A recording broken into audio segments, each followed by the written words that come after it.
After installing my Christmas lights, I realized that one section about 3/4 of the way was not lit in my 110-foot strand.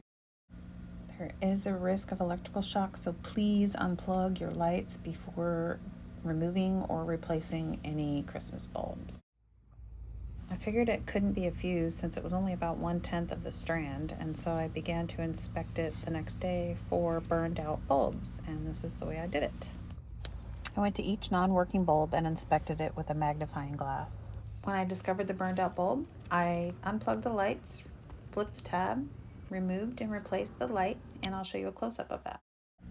If you look closely at these two bulbs, you can see that the red bulb had a black mark in the middle and the green bulb didn't. And I used a magnifying glass to locate the one that had the black mark in it. And I actually had two burned out bulbs in that section. I threw away one before I got a picture of it, but it was burned worse than this. And it also had some corrosion down on the bottom metal sections. Luckily, I kept this little pack of fuses and bulbs that came with it when I bought it, and I just taped it to the packaging. If you don't have a magnifying glass, you could use your phone, because I captured these images with my phone. You can see the green one has no blackness, and this red one has a ton. And this is the corrosion at the bottom of this red one, but it was worse with the blue one that I threw away.